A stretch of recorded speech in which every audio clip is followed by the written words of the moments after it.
Hi everyone, this is Jim. Welcome to this postmortem of my Blitz game number 671. I had the white pieces and started off with d4. My opponent went d5. So I go c4, the queen's gambit, and he goes c6, the Slav defense to the queen's gambit. So I go knight f3, the main move, and avoiding the win-hour gambit. He goes e6. That's the second choice, and it's a bit tricky. He can set up things like the Cambridge Springs variation. And there are various tricks. If you do the normal line here with knight to c3, he can bring his knight out here, and then you bring your bishop out to pin the knight if you play that kind of stuff, which is pretty common. There's this tricky move with the queen coming out here and indirectly looking at the bishop. That's all playable and interesting to play, but you do have to be careful. So I just play very simply here with e3. This can transpose into the Moran variation, which I'm familiar with, if he goes with knight f6 or bishop d6, which are the main moves here. But he played in this position f5. And here we transposed with f5 from a pretty normal Slav defense to a Dutch Stonewall. So an interesting transposition. I wasn't really aware of this. And I played g3, which is what I often play against the Stonewall. But my usual setup with white against the Stonewall involves putting the pawn on g3 and putting this knight on e2. The idea is to clamp down on the f4 square with the knight on e2 and develop the bishop over here to g2. So it doesn't quite make sense. g3 does not really, it's not really as to the point in this opening, I guess. So in this particular position, because I have the knight here, it's not really clamping down on this f4 move. And so it's interesting. I wanted to take a look at how it's normally played here, because I was a bit at a loss. By the way, the chess engine still likes white quite a lot after g3. It doesn't really care for this setup that black has. But I think the chess engine is maybe underestimating black's position. It sees these pawns that are blocking in the bishop, and it doesn't see kind of the long-term possibilities in the structure. So I think the chess engine is overestimating white's position here. So say b3, just continuing with the main line. Let's see, is that what I did? Yeah. Bishop d6, castles, and knight f6, and b3 here. So it looks like white's got a little more space. These pawns are like one step ahead of these pawns. I guess it's the b and c pawns are moved one step forward compared to black's b and c pawns. But it's a pretty small advantage. And queen e7, one of the ideas of that b3 move is to allow the bishop to come out to a3 and trade off the dark squared bishop. And that would be good news for white, because the dark squared bishop is the good bishop in this pawn structure. So queen e7 prevents that. And it seems to me that black really has a fine position here. I don't know how white is easily going to crack it. Let's see, is that I didn't bother going after that. Queen c1 is a funny idea. It's just trying to insist on this idea of bishop to a3 and trading off the dark squared bishops, but it's kind of a slow move, and the chess engine really didn't like it. I think the engine wanted to proceed with just developing the knight to c3. It's just hard to see how black is going to make, or white is going to make a lot of progress against black's very solid structure. So anyway, I mean, I'm always looking for some idea to play against the Stonewall, because I don't really have a great one. And this g3 idea is maybe not the idea here. Anyway, we're basically out of the book. There was just one game in the book at this point. So let's just go forward. After a few moves, we're completely out. Let's see, he did the natural knight f6, I go bishop d2, and he went bishop d6. The book had knight bd7 here, but anyway, we are really out of the book. So here I play the first maybe controversial move. So far, white's pretty solid and slightly better, just a little more space.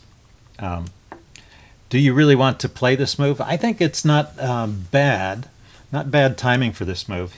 Black really doesn't want to trade off the dark squared bishop for that knight. So that knight is going to stay there for at least one move. And after he plays a move like knight bd7, then I can cement that knight in there, and we've got this kind of symmetrical structure in the center where I just have a slightly more edge, a slight advantage in space on the queen side. Very, very slight edge to white. Let's see, the chess engine here, instead of knight e5, wants to play castles. So castles, castles. Just continue developing knight c3, knight e4, queen to c2, and knight to d7. And once again, it seems like a very typical kind of structure against the Stonewall, and I really have no idea how white is supposed to break through in these positions. So it's just a tough opening to play against. It's tough for black to get any kind of winning chances, too. I guess basically your hope as black, if you play this setup, is that white will overextend in some way and you'll be able to punish him. But anyway, that's kind of what happened in this game, except black was the one who overextended a bit. Anyway, I went knight e7 first, knight e5 first. He went knight bd7. I get this pawn move in. He castles. Go b3, and he goes knight e4. So we get a similar kind of thing. Instead of knight e4, he could have tried bishop b4 check. That was how the chess engine wanted to play this. And then bishop d2 and a5. Kind of funny. Willing to give up the dark squared bishop in exchange for this pressure on the a pawn. You know, after I take that bishop and this bishop and the pawn comes to b4 there, it's hard for me to move the a pawn, and my rook may be tied up the rest of the game defending it, whereas his rook will have a lot of scope. So that's kind of an interesting idea here. Excuse me, let's erase those lines. So white just continues with the castling, and after some exchanges, he hops his knight in here, and I take with the bishop. I guess I need to get rid of that knight because the pressure is starting to build on my bishop. Takes e4. D takes e4, rather. a3, kicking the bishop. Bishop drops back. And knight to c3. So anyway, this is supposed to be about even. Actually, the chess engine likes black here. I guess because black has the bishop pair. But, well, it's hard for me to see how black would get any kind of advantage out of this position either. This bishop is still pretty sad, locked behind that pawn chain. But maybe he has ideas of pushing these queenside pawns forward and liberating it. Anyway, he went with knight e4.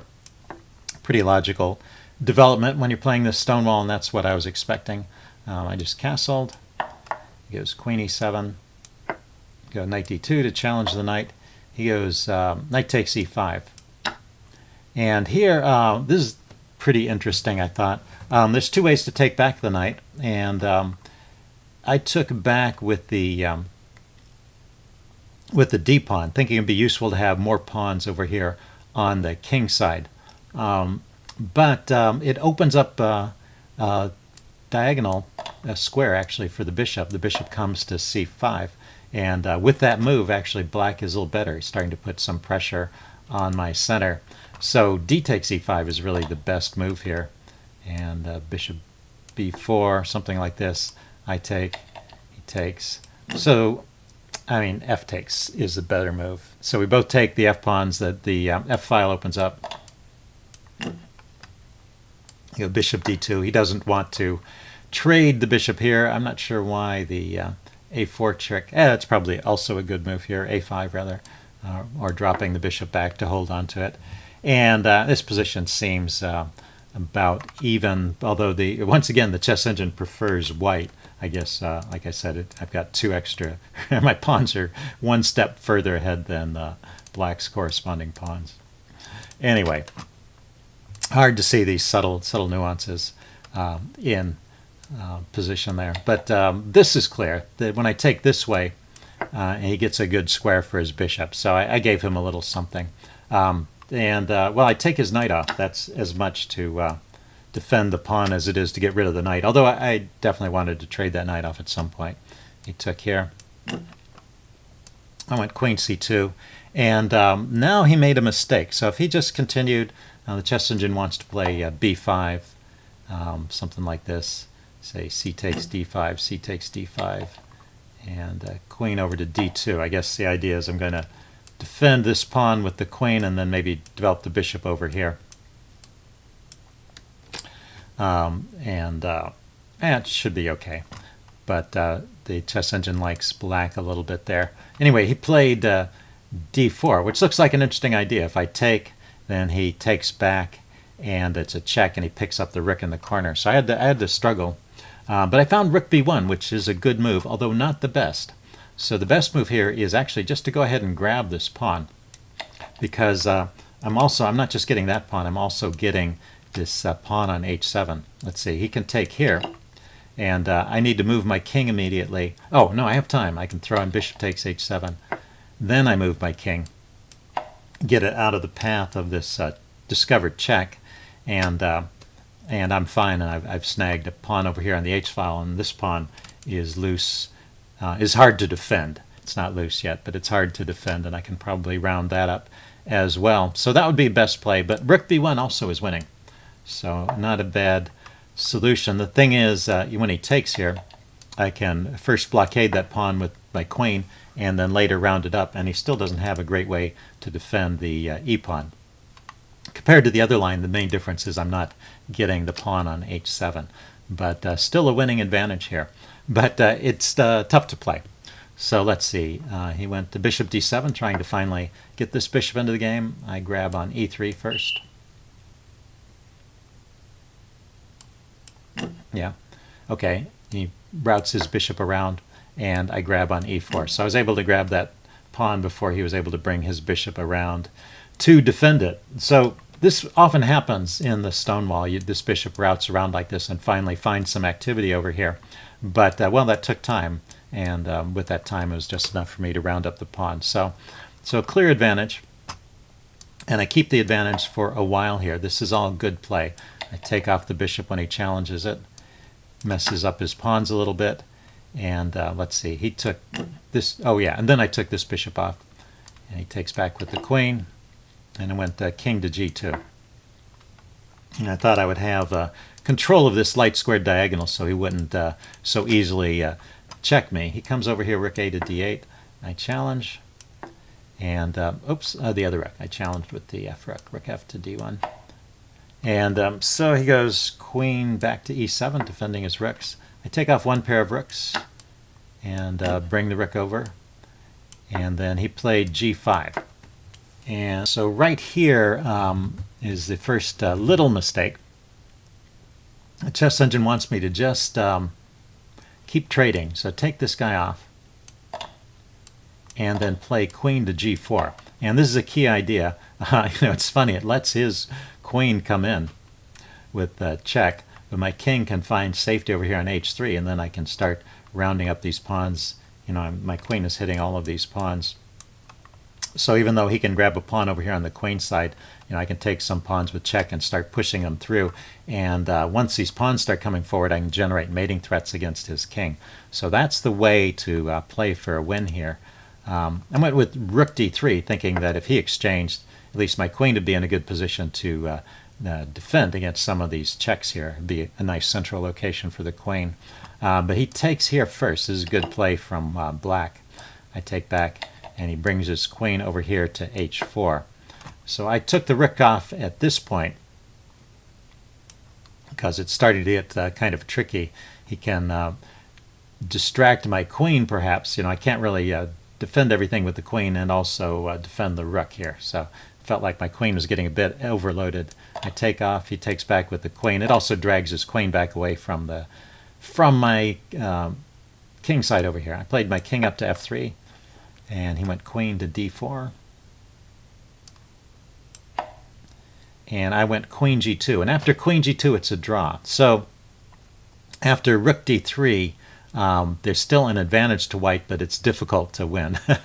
But after this queen g2 move, it's rated 0-0-0. So best play here to keep that slight hope of winning alive is to play something like king g3.